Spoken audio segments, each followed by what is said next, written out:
What town are we in? Riverton? Riverton, Wyoming. Right. We left the house at about 6 a.m. this morning from central Minnesota, and kind of just kept driving until we got tired of driving, which was actually a long time ago. What, 14 hours? 14 hours on the road? Put in a good 14 hours. Me and Josiah made one stop, and Mitch and his beautiful 2001 Nissan Xterra. made how many stops? Enough, more than one. Yeah. About a dozen. Call it a dozen. I got half the tank capacity and half the gas mileage is used. Yep. So But it made it. it was nonetheless. expected. Bottom line. That's the main thing. So we all made it here. We'll have a nice night in this $40 motel. We're just waiting for our Domino's pizza to arrive, and we'll be eating like kings for dinner. Luxury living. Yep. And then tomorrow, finish off the rest of the drive. How many hours? 5. 5 hours to kind of by Idaho Falls area in our secret location, and then we'll pick up Eric, the fourth guy at the airport, and that'll be the day.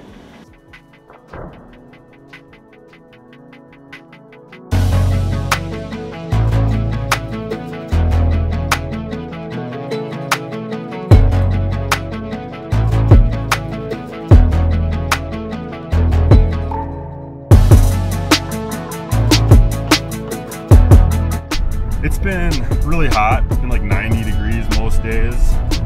Elk hasn't been super hot. It has been super hot. A little bit soggy out tonight.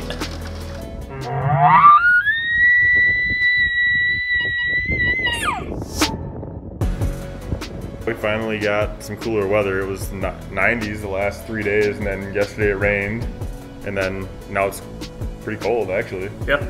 This morning was, 30 degrees. Yep. So they're not. A couple cool days coming up here. Yeah, it's supposed to be cool. They're not responding to our calls at all right now. We're walking on top of them, and they're just sitting there. But hopefully that changes.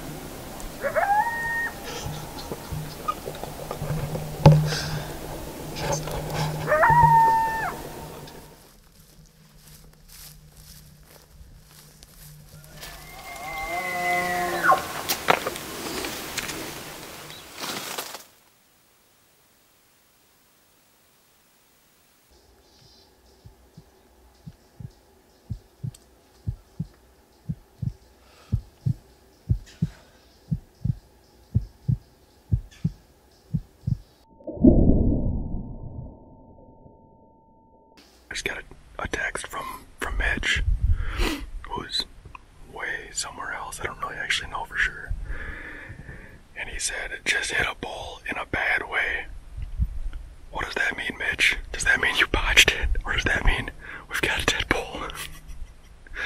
So I asked him, haven't heard back yet. Oh boy, we're getting into some action this morning.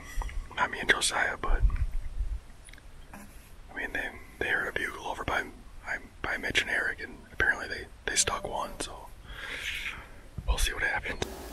This morning, me and Eric came up here to the plateau, and we put him 50 yards downwind of me, anticipating that the bull was gonna come downwind of the call like they normally do. And I called a couple times, and immediately I see this 2x2 small bull just come straight towards me.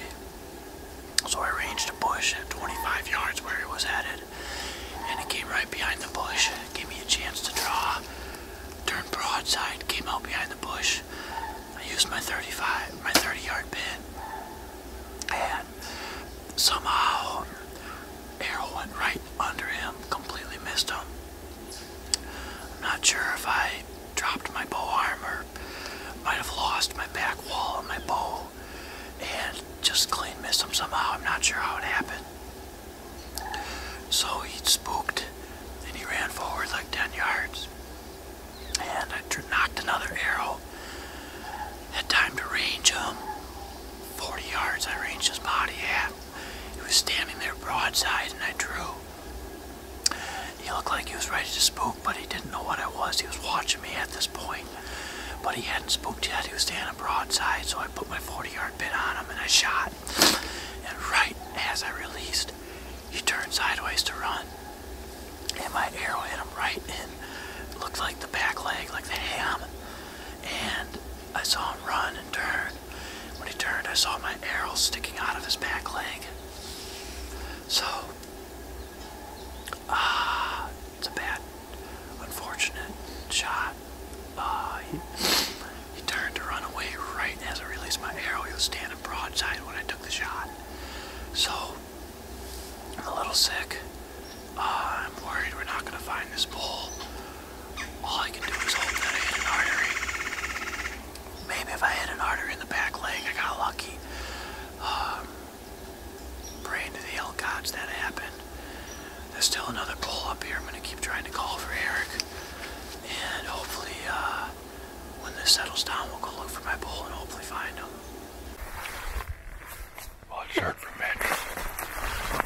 Sounds like he put a bad shot on it, so sounds like it turned when he released on him, so we're not gonna rush in there to track it anytime soon. I'm just moving up to find Josiah now.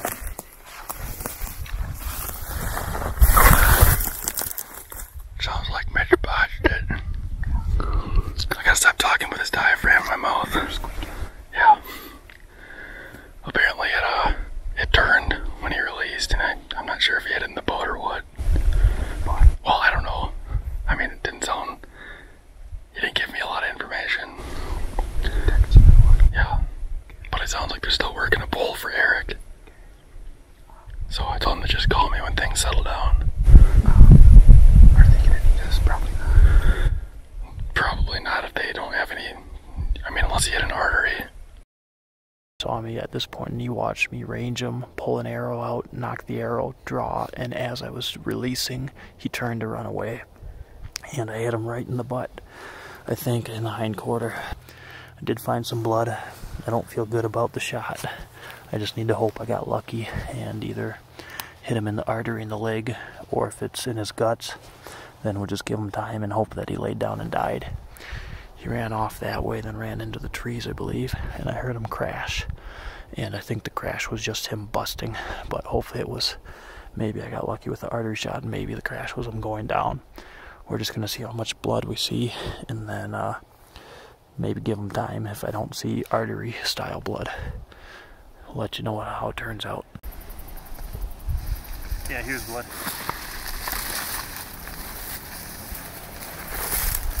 A little bit right on the branches here.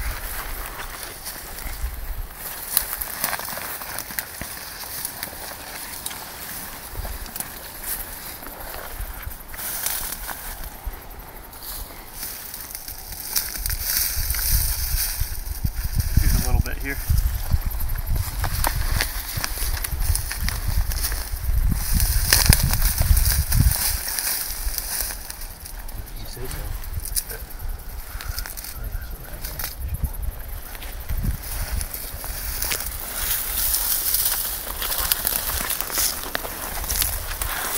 There's a spot on that. I don't know how he spots that.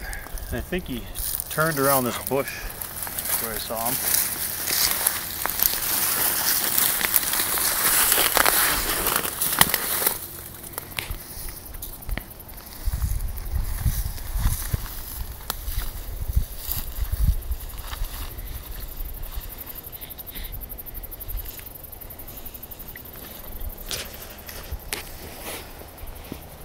Yep, here.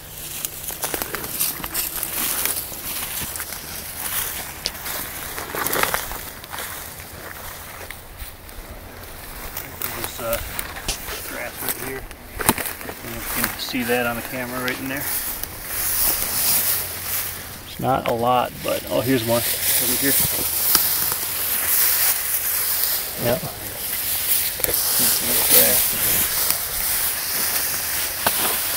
Here's some.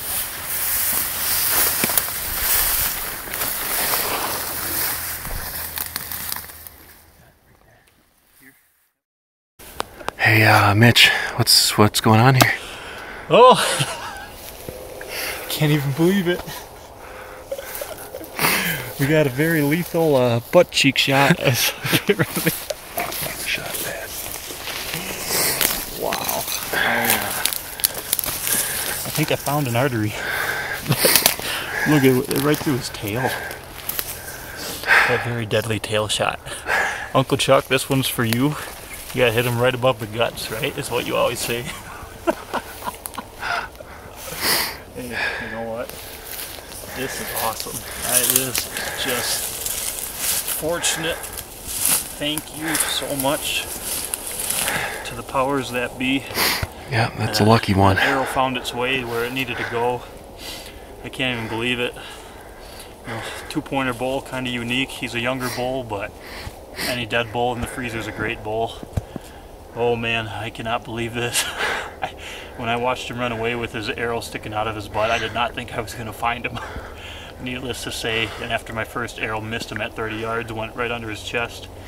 40-yard shot, he gave me time to look at him, range him, knock an arrow, draw an arrow, and as I was pulling the trigger, he decided that was the time to turn and run straight away from me, and hit him in the tail, and He didn't go 100 yards. he didn't go 100 yards. It had to have gone right into an artery, and I heard him crash and figured he was just, you know, got in the brush and was busting out of here.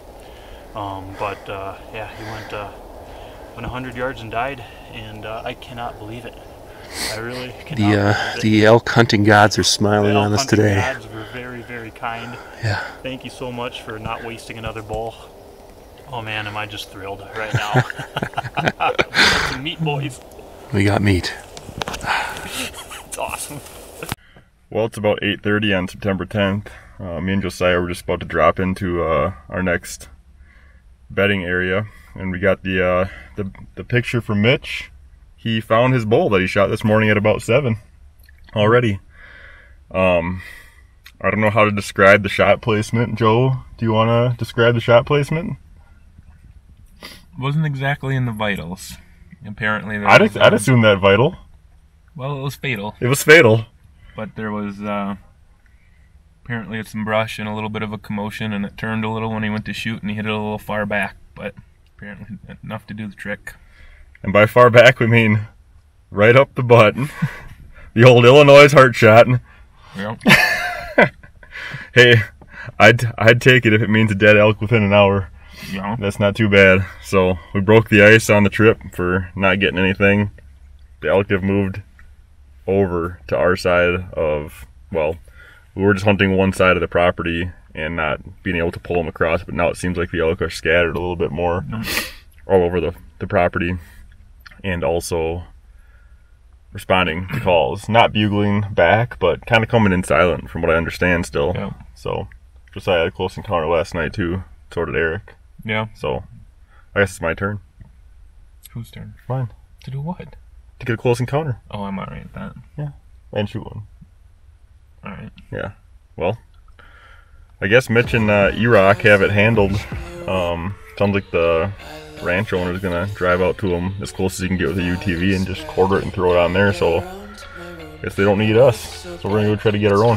Yep. Yeah, we'll see what happens.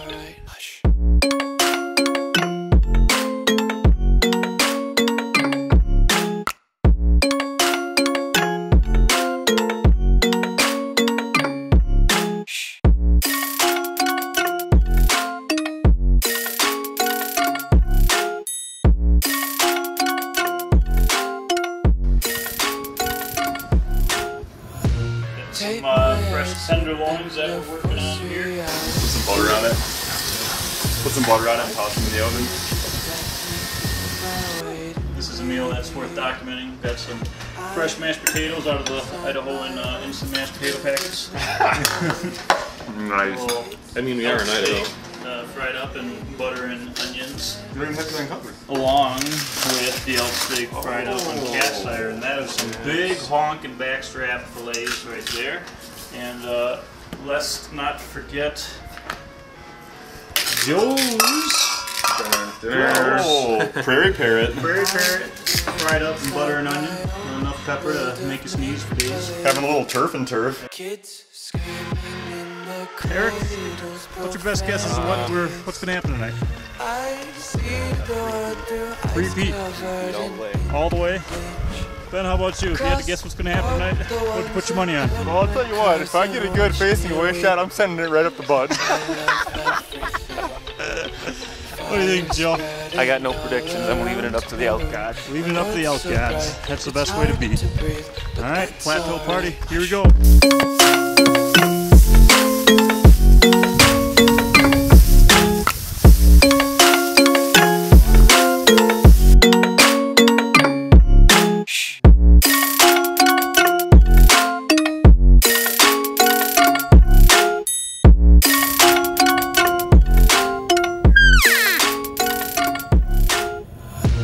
Take my eyes open to force reality. Why can't you just let me eat my weight in glee? I live inside my own world of make-believe. So I'm up here hunting with Ben, and we're up on the side hill. We just saw two bulls fighting down on the hayfield down there. We're trying to call them up this draw. We put Ben by that round pine tree right there. I'm gonna call, see if we can get him to come right up past him.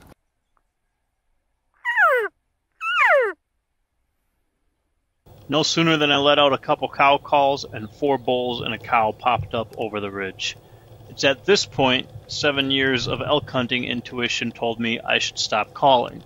If an elk is in a position where he can see the location where the call is coming from, and he doesn't get visual confirmation that a cow is calling, then he's going to hang up, he's not going to come any closer, he's going to call BS and get nervous.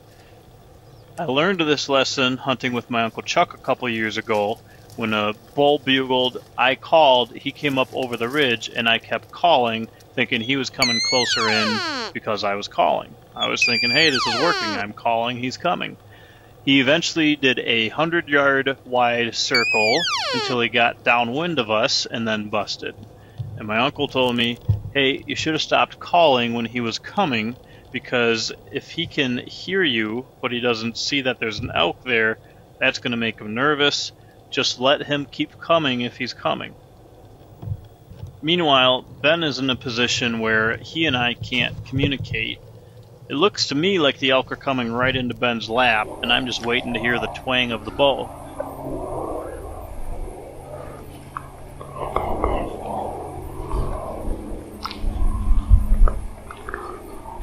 For Ben, though, from his perspective, it looks like the elk are not going to come in range, and he's waiting for me to call, but he has no way to tell me this.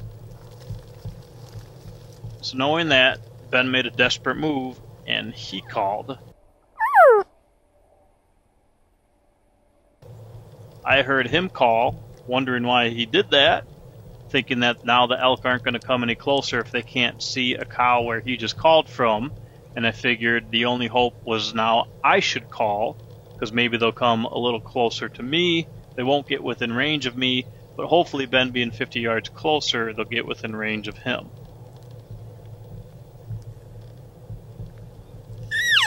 You can see after I call, the elk stop and look around, searching for the cow that just made that noise. Plus, the real cow that they're with looks like she's in heat, so now what are the chances that a bull elk who's experienced hunting pressure, most likely in the past, is going to leave a real cow to go search for what might be an elk, or could be a hunter, hiding in the bushes? The only thing that's worked for me to call an elk within bow range is you have to call when he's somewhere where he can't see your location. Then you have to go ambush the spot where he's going to come try to get to so that he can see the location where the call came from.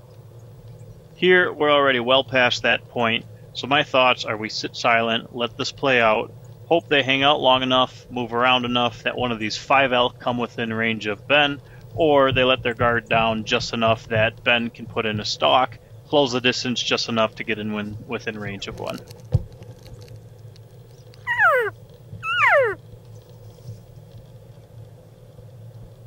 Meanwhile, Ben keeps calling because he thinks I should be calling, and we can't discuss the situation right now. He's 50 yards away from me, I can't see exactly where he is, and I don't know how close the elk are to him. One bull was hung up, while another bull followed the cow down closer to Ben, out of my sight, and I thought surely this is where I was going to hear the twang of the bull. 2 other bulls kept coming up closer to the fence line and the property line and hung up by me about 50 yards away.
A moment Ben will never forget. A couple trees he could have chose for concealment, and all I can think is he should have went 1 tree closer. He would have had him. But you can play the coulda, shoulda, woulda game with elk hunting all day. Should have called more. Maybe should not have called at all. Hard to say if it would have made any difference either way, but the bottom line is we got the shooter within 50 to 60 yards of 3 elk, and that is tough to do. Just needed a little more clear shot and a few yards closer. I like to say it takes 10 good opportunities at an elk before the stars align and the elk screws up and things fall into favor and you can get a kill shot. So you just got to keep trying to create those opportunities.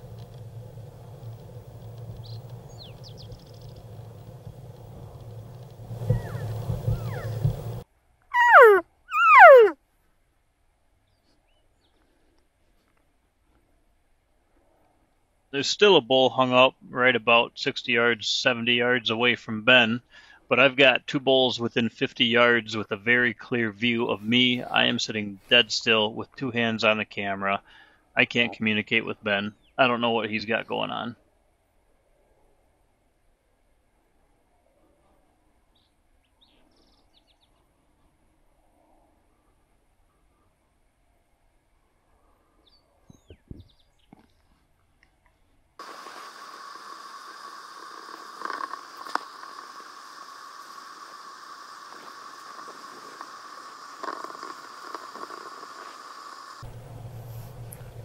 Oh my gosh, that's about as close as you can get right there. Second time on this trip at full draw. I got Mitch 50 yards up from me, and I thought it was gonna work out. We started calling up there, and then heard bulls fighting down in the bottom, so we regrouped in position down lower. And man, Mitch calling. Got to full draw, they never got within 60. We'll recap later. And for anyone that says elk don't like cattle, or you can't kill an elk in a cattle pasture, it does not look like the elk are all too bothered by these cattle right here.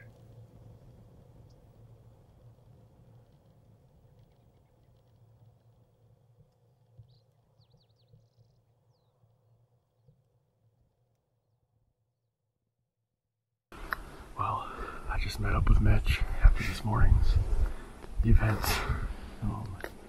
We left the house this morning pretty early and we hiked. We did Mitch's famous ridge run, as he calls it. Mitch has been to the spot before. And we hiked up from the cabin uphill for about 2 miles, I would say. Yeah. And, in the dark, and then got set up into this spot. I thought Mitch was a little bit crazy. I think he's just trying to kill me out here, to be honest. But we got set up in this spot, and kind of up over to my right actually, but got set up for our first call. I'm just dripping with sweat and breathing like I need oxygen. But got set up, and we heard right away. We heard some bulls fighting down in these aspens.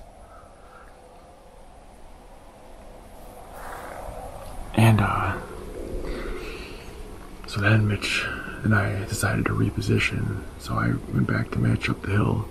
We went way down over here. And Mitch sent me down into a pine tree over there. And then he stayed up top. And pretty much as soon as we got set, Mitch could see the bulls coming over top of that ridge. And coming off those hay fields. And not too long after Mitch started calling it, I could see them all coming over. There was 4 bulls and 1 cow, and the cow was hot, I'm pretty sure. They ran about halfway up the ridge, and they looked like they were gonna walk right past me. So at this point, I thought Mitch would keep calling. I didn't know he was pinned down by 2 bulls up top. I couldn't move. Yeah, Mitch couldn't move or call, and didn't know. He thought the bulls were coming right into me, so he didn't want to call.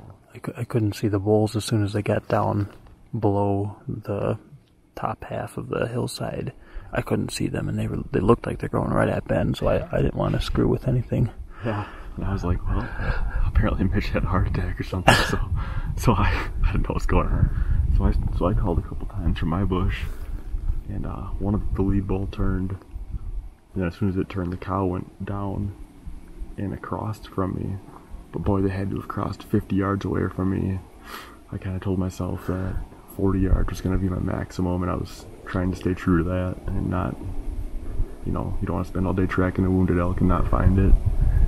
And then they came past me, and it looked like the cow was going to come in closer and bring all the bulls behind her. So I got to full draw, and boy, honestly, it got a little fuzzy from there. But I know I didn't have a shot. I know I was stuck at full draw for like 2 or 3 minutes, and then I could, the bulls actually were out further, and probably out to about 70, 80 yards, and then they were kind of gone and out of range. And I never could even get a shot at the cow within 40 yards or anything. And they probably got into 50 maybe, but it was close. I don't know what we could have done differently. I felt like we played it pretty good, but yeah, I wish I knew it. Wish I knew I could have called and turned them, but I couldn't see anything, and they looked like they were coming close. I was waiting to hear the bow twang. I thought there was no way this wasn't going to work out. Yeah. But second time on the trip being at full draw, can't really complain about that. Pretty sure I heard a grouse up there, but we can go shoot that and take out some frustration. Might have to go shoot that. Those eat pretty good too, just not as much meat. Yep. But we'll keep trucking.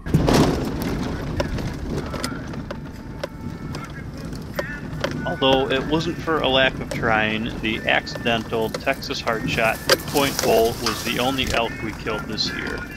Eric, Ben, and Joe, being their first year hunting, got some great experience learning how to locate elk, call elk, cut up and quarter elk, thanks for that, Eric, and they will be much better equipped going into future years of elk hunting.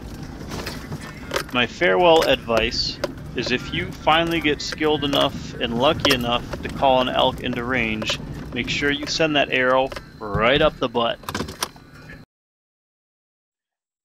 Sadly, I finally sold the Nissan Xterra, although it wasn't that sad because after 150,000 miles over 7 years, I still almost doubled my money on it. In honor of the X, I feel like the only appropriate thing to do is to roast it.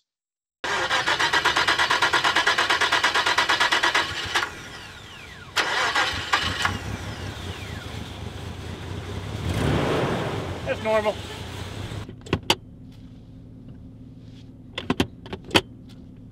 There we go, that's normal. Yep. Oh, that's normal. lost her.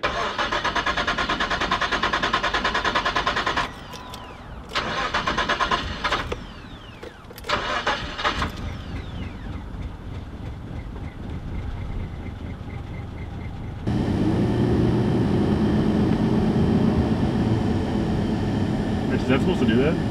Yeah, don't worry. That's normal. Okay, well, we're cruising now, and oh, what the heck was that? Cruise control. Going up steep hills, sometimes it comes out of cruise control. Huh? Is that normal? Yeah, don't worry about that. Okay, It's normal. okay. Mitch's stereo's kind of falling out a little bit. It's normal.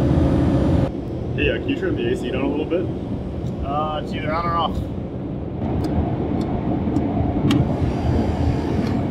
Fire's right up though. Yeah, it's outside vent. It's normal. Check the oil. Chip. It's normal.